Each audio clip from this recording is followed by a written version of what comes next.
Okay, so welcome back to the lecture 2 of week 2. So the last class I ended with a discussion of the persistence length of a polymer and discussed that within the worm-like chain approximation, the Kuhn segment is twice the persistence length and so on and so forth.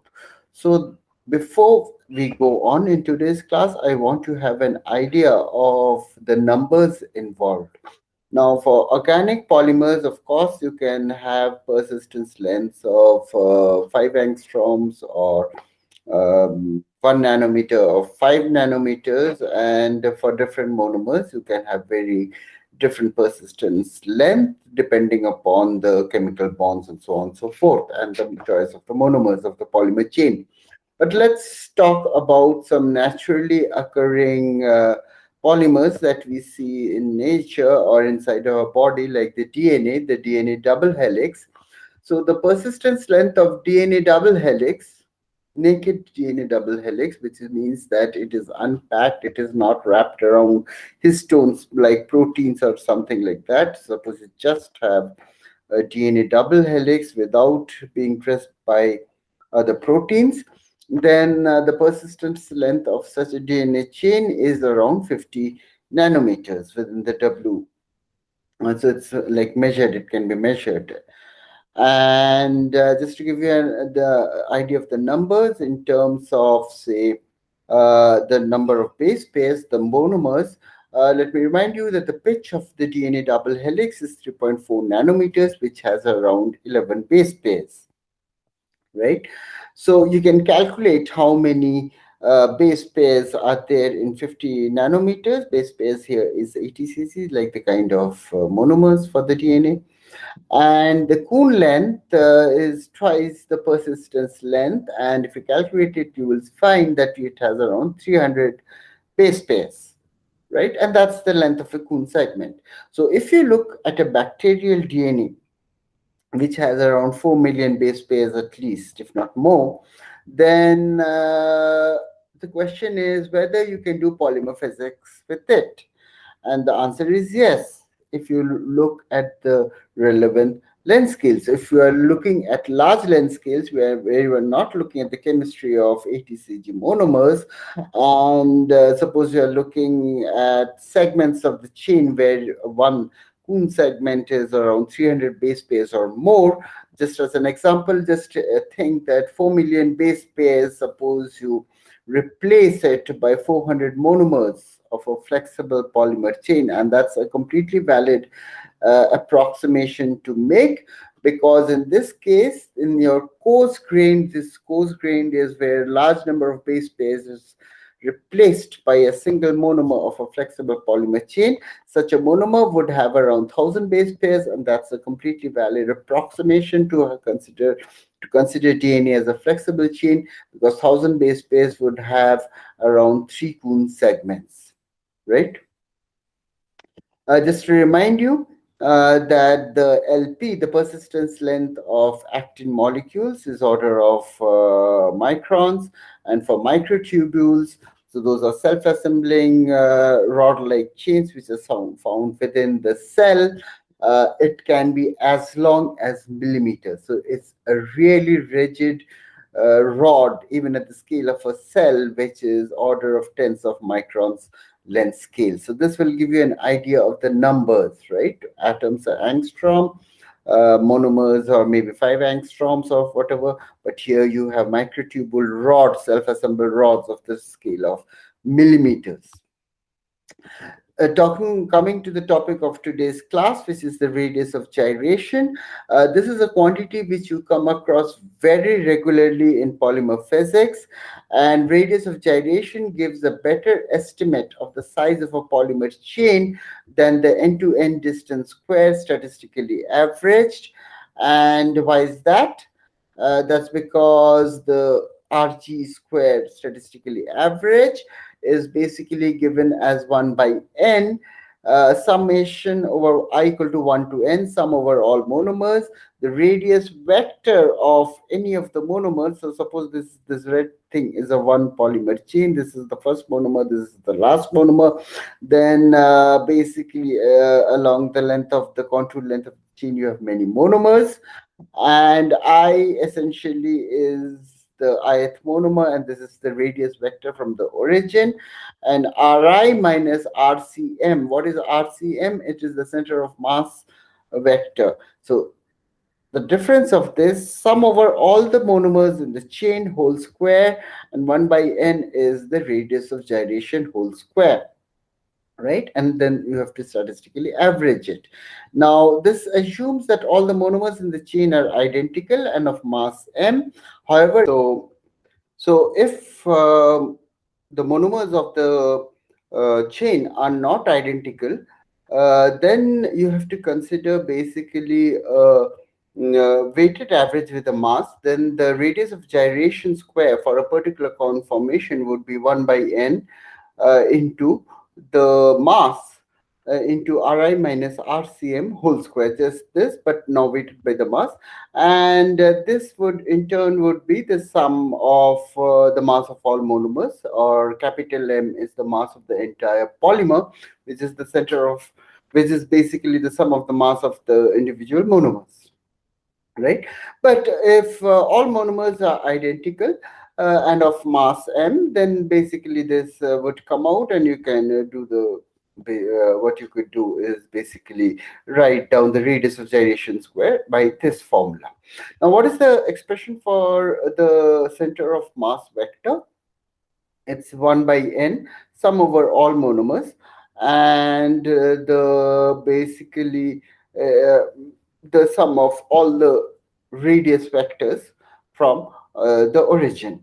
So this should be J basically. So this is dummy index, and you are basically summing over the position vector of all the monomers. Of course, this is assuming that the mass of all the monomers are identical. So if this was the origin, and this red line was basically the particular conformation of the monomers with this is the first monomer and this is the last monomer, say, then if there was a monomer here in space, then this would be our I vector from the origin, right? And if you sum this all these vectors up, um, weighted by the mass or not weighted by the mass, then basically and divided by 1 by n would, n is the number of monomers, and that's the RCM.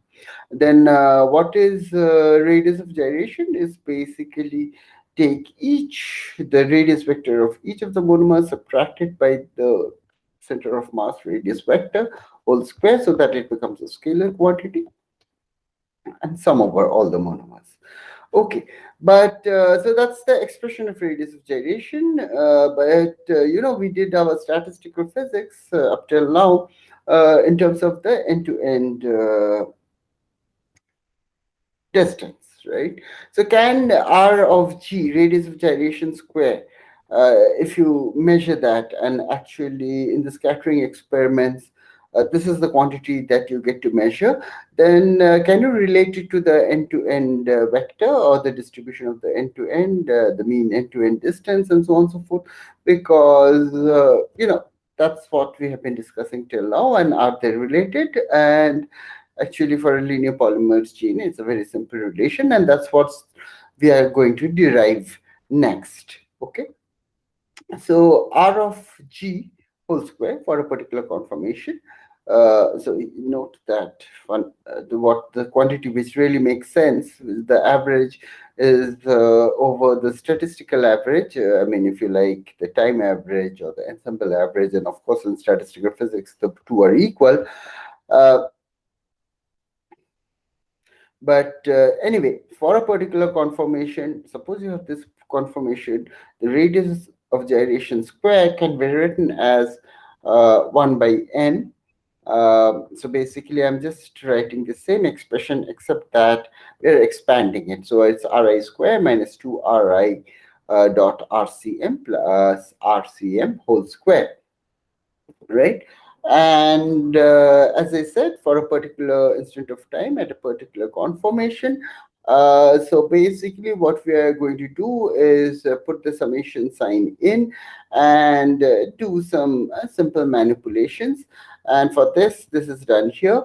Now, let's look at this last term. Now, suppose you have RCM whole square and 1 by n sum over I equal to 1 to n, which is the summation. I've just put it inside, right? Now, RCM is a constant vector for a particular conformation, right? From the origin to RCM, you have a certain vector. So this is a constant value, right? RCM whole square is a scalar constant value. So I've just taken it out. And then you have a 1 by n. And then if you sum from I equal to 1 to n, then what you get is n again, right? So when you sum it up, the entire quantity is RCM square, which is a constant value. And this in turn can be written up as I mean, whatever is the expression for RCM, which is sum over Ri, all the monomers, 1 by n dot 1 by n J, I mean, J is a dummy index, sum over all the monomers, Rj vector, right?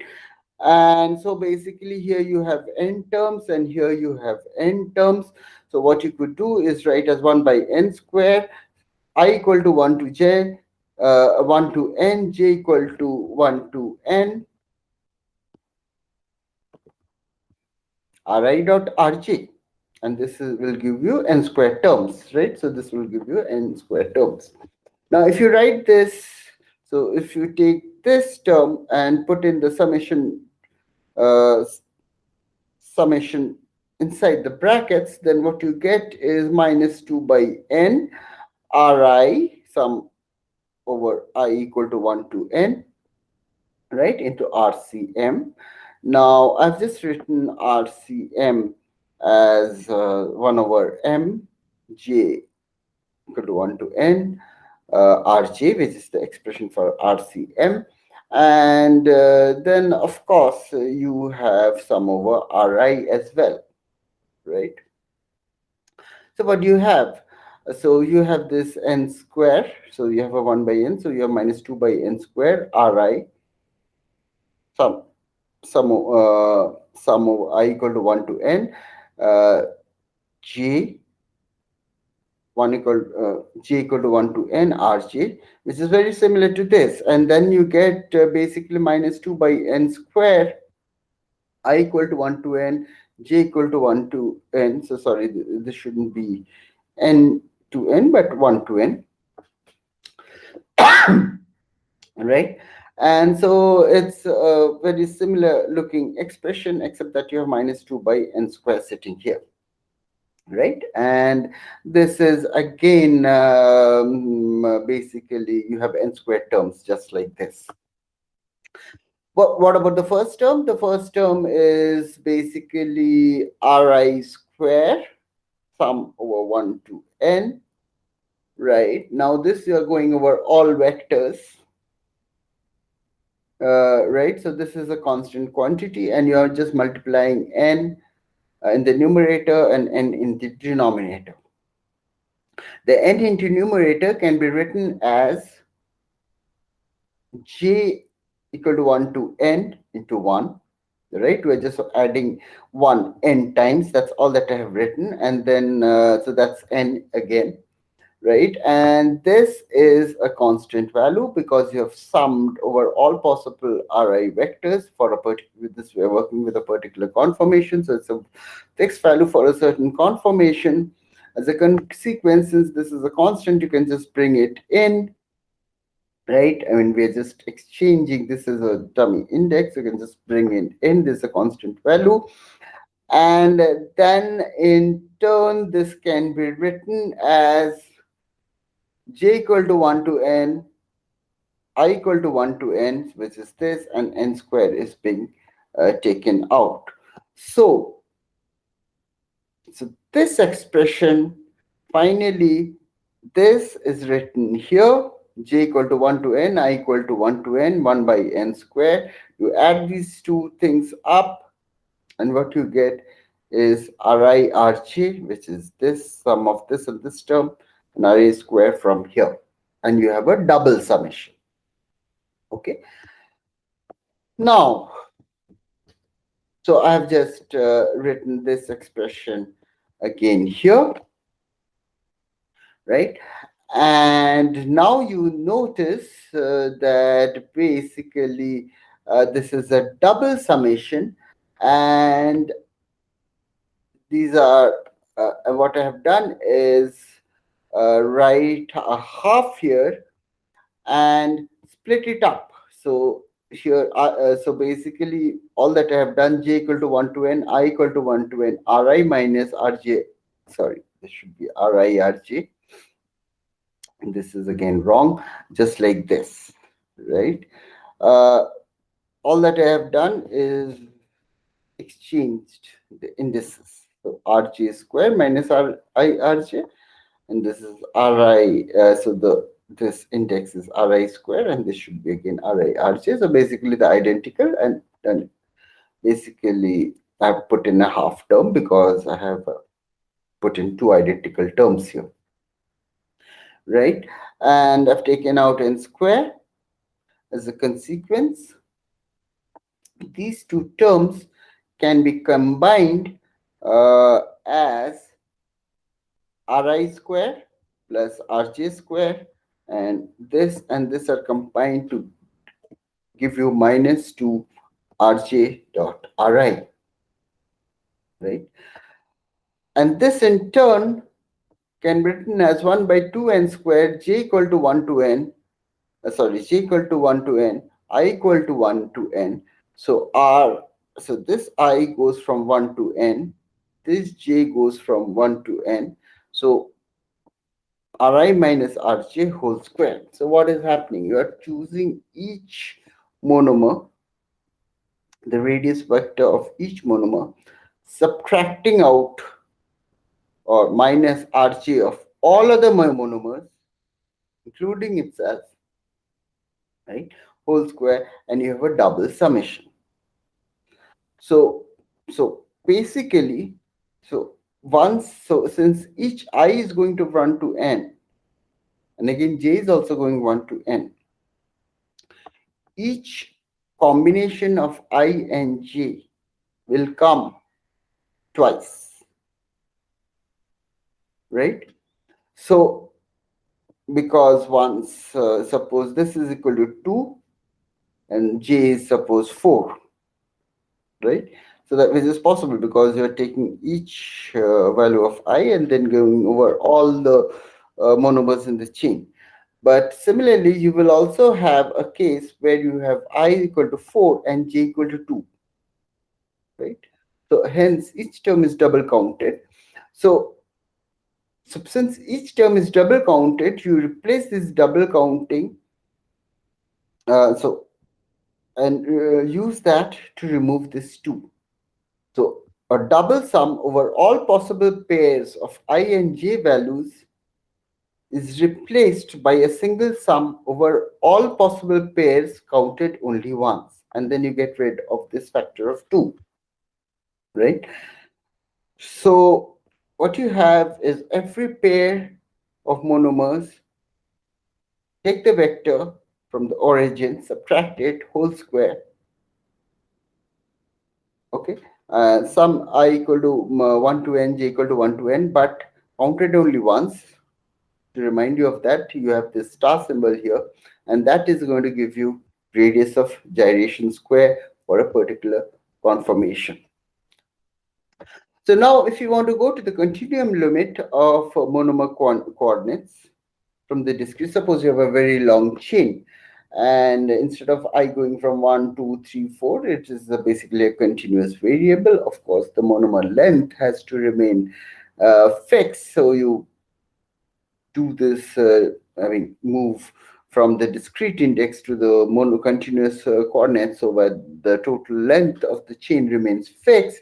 The sum I equal to 1 to n, suppose you replace by 0 to n du, and j equal to 1 to n, you replace by another dummy continuous variable dv. So you are integrating over the contour. Now, now the statistical quantity of relevance is Rg whole square, because as the polymer takes all possible conformations, right? For each time, Rg is going to be different, and you what you want is the statistical mean of Rg over all the conformations, right? And that is the quantity of interest. So what I've been doing till now is for a particular conformation. Now, how do you calculate the statistical average? So now, just to remind you, I have put it in thick lines. Rg square is the basically this formula which we have been discussing till now, and then you have the statistical average over all conformations. And once you have gone to the continuum limit, this can be written as basically,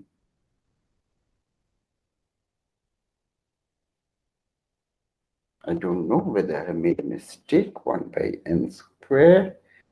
Yes.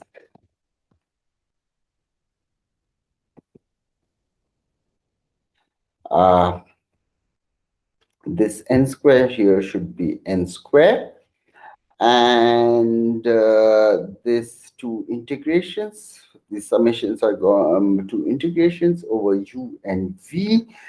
And what you have is Ru as a function of the contour, Rv, right? So this is a contour index counted only once, whole square, and that is the expression for the radius of gyration. Now, you're assuming that you have extremely a long chain.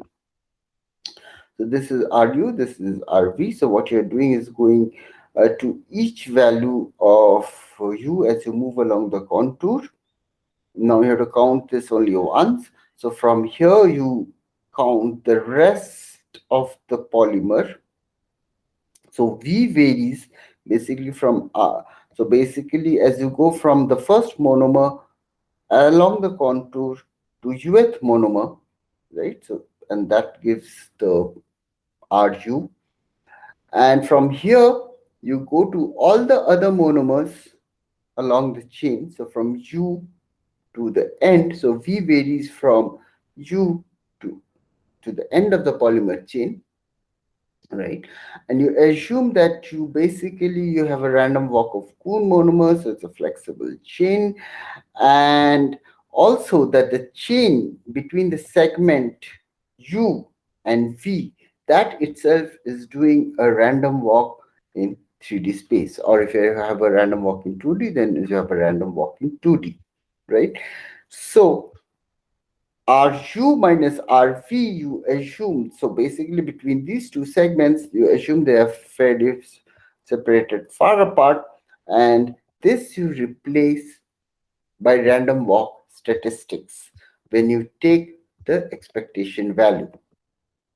So Ru minus Rv whole square expectation value is written as V minus U, the separation along the contour length, or if you like in the discrete language, the number of monomers between the jth monomer and the ith monomer, or in terms of the continuous variable V minus U, V square. V is the unit bond length. And this is what is valid for a random walk polymer Gaussian chain, what we have already discussed. So basically this statistical average is replaced by this mean average, right? And V minus U is the distance along the contour, right? Now, as I said, there's the constraint of Ru minus Rv whole square. When you calculate that, this should be calculated only once. As a consequence, the same formula. So this p square, n square was already there. The integration is from 0 to n, right? U goes from 0 to n, and v goes from the rest of the chain. to ensure that this quantity is calculated only once. So V goes from U to N. Now you do a simple variable chain. Now this is the quantity we have to calculate, and you do a simple variable change because you have to do this integration. Basically replace V minus U by V dash, then dV dash equal to dV, and you have to replace the suitably, in that case, these limits as well. And then when V equal to U, then V dash is U minus U equal to 0. And then when V equal to N, then V dash equal to N minus U, right? So these are going to be the new limits of integration. And now you have a very simple integration to perform. So this V dash is basically V squared by 2, and then you put in the limits, and that's exactly what I have done, right?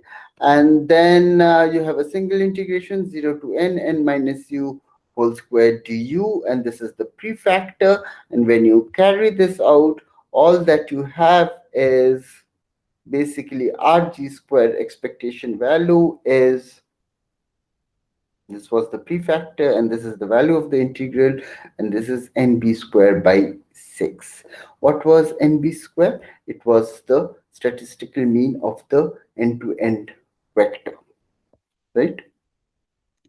And so for a linear polymer chain, and this holds true only for a linear polymer chain because we have used the Gaussian statistics here, the Rg square is end-to-end vector square statistically average divided by 6.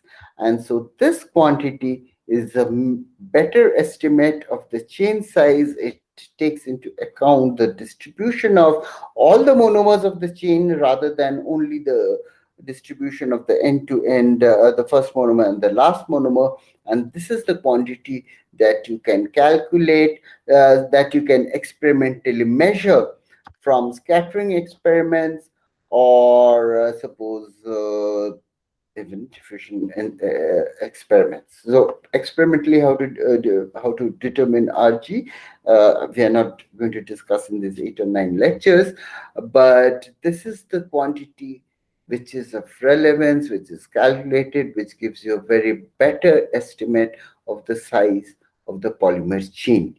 And once you have Rg, you also have access to the Re whole square. Okay, so with that, this is the end of this particular lecture. So next week, we will start on a different topic. Thanks.